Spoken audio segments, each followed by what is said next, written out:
Hey guys, your boy Steve here. This is a weird video to do, but I'm gonna try it. So, I know a lot of people are having this big debate and argument over which is better, Coco blocks or ReptiChip. And then you have all the people in between that are making their own, such as Per Coco, Coconut Husk, KC Lab. Reptiles is actually KC Reptiles Lab LLC he's going to be sending me his soon, so I'm going to do a review on his. But it's not often people do videos like this, so I'm going to post this right now because massive shout out to Freedom Breeder and ReptiChip. A lot of people have mixed reviews, and I use both. So if I ever get the shop up and running, guess what? I will still be buying both, and if I'm selling them to people, I will have probably both available. That's if the shop is up and running. So now I'm just gonna do this really quickly. So this is Freedom Breeder, nice, mixed already. It's sat for about a day. And this is ReptiChip, which I actually just did, and I let it sit for a few hours.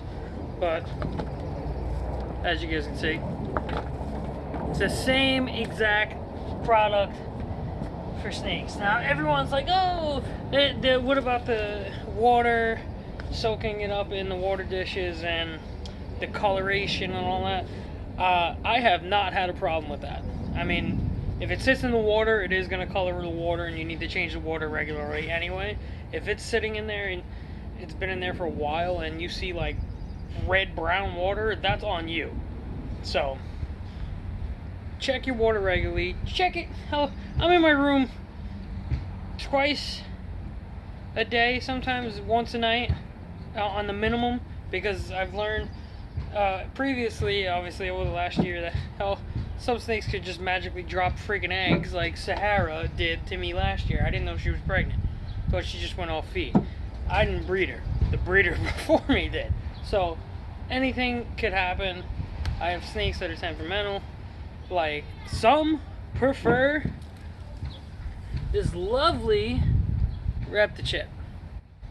And as I said, it's the same exact product. I mean, maybe made differently, but the same results from Freedom Breeder's Coco blocks. Some of my snakes take Freedom Breeder, some of my snakes take ReptiChip. And why is that? I don't know. That's how I know my snakes are picky.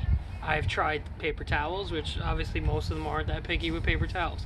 But when it comes to the bedding, everyone's like, oh, some places use that straw bedding, some use dirt bedding, and well, I wouldn't say dirt, soil bedding, but between ReptiChip and Freedom Breeder, it's probably the best I've ever tried. I mean, I've tried several different ones, and I haven't had problems with Freedom Breeder or ReptiChip. So, that being said, I will continue to use Freedom Breeder's Coco blocks, and I will continue to use ReptiChip's blocks. Why? Because, once again, I haven't had a problem with them. Everyone says different things, but also I got to take into account what my snakes are telling me. Shout out to Billy Mutation Creation. I swear to God, I didn't believe this, and he made a point on a video a while back pointing something out. And this is the God honest truth. You change the bedding, your snake might change its behavior. If you change it to a different type of substrate, it might change its behavior. And the snake is going to tell you basically what's up. And I'm not talking like parcel tongue like Harry Potter, like that. Shout out to Derek, by the way, because I know he's a Harry Potter fan, but the Jurassic Park. You can't physically speak to your snake. Your snake is going to tell you what's up. If it stops eating, there could be several reasons. It doesn't like the bedding. It might be sick. It might be pregnant. Or it might be in a breeding cycle. So, I mean, that's just some of the factors. But I've noticed this, that as I said, consistently over the last couple of years, ReptiChip for some of my snakes, and Freedom Breeders Coco blocks for the others. I've mixed it up here and there. Not mixed these, but I'm saying tub-wise. So, if you like ReptiChip, go for it. If you like Freedom Breeder, go for it. If you don't like neither, then I don't know what to tell you, because it's a good product. It's good for your snakes. I mean, yes, there are many other ones out there. I'm telling you right now, just try whatever you can find. If your local supplier only carries like premium Coco blocks, or like if you're near, say, KC Reptiles Lab, if he has them for you, get them from him.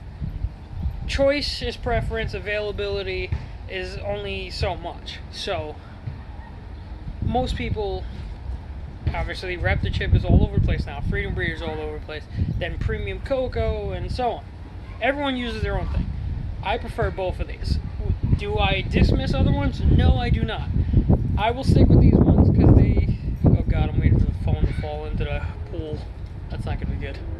We're not even jinxing it, but the wind just picked. So, going back to what I was saying, I will continue to use Freedom Breeders Coco blocks and ReptiChip because I need to, because of certain snakes. And then on top of that, I haven't had any problems. I clean regularly, spot check cleaning, change the water if it's dirty, and so on. You have to have regular maintenance. Some people, they change the bedding once every couple months. I mean, that depends on how much you're using and if you got a snake in a cage. I mean, if you got a snake in a cage and it's by itself, you have a lot in there, so you could probably, you clean it, like spot check a little bit, and then move some of it around. You can get away with doing that in a cage. But when you have same snake sitting in a small area, which most snakes like, small condensed areas, it's got to be cleaned regularly. And I'm talking like every couple days, because pee, poop, dirty water, anything.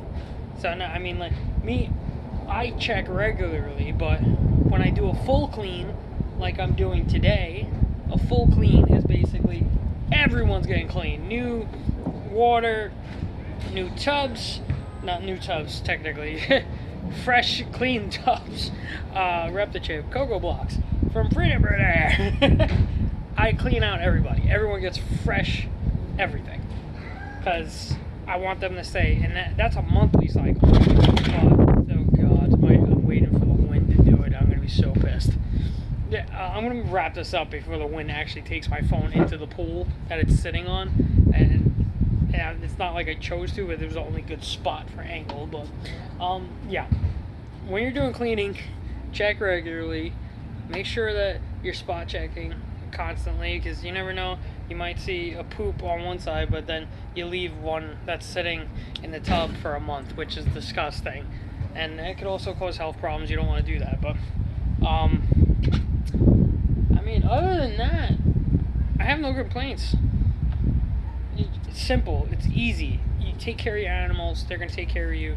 I'm waiting on females to give eggs, so speaking of which, I am gonna change a couple of them right now because I have to, and they're possibly in breeding mode, so I don't want to disturb them. If they have eggs in them, I don't even want to touch them, but I kind of have to clean. So doing that proficiently, give them which ones normally take Freedom Breeders Coco blocks, and giving the other ones ReptiChip. Hopefully it balances it out. I'm done. Get it done. It's a nice beautiful day, and I hope everyone's enjoying themselves while I'm sitting here playing with some Coco husks. So thanks for tuning into the video. I'll see you guys soon. Make sure you hit us up on YouTube at Serpenotics Snakes, Instagram at Serpenotics, and on Facebook at Serpenotics Reptile Shop. I'll see you guys soon.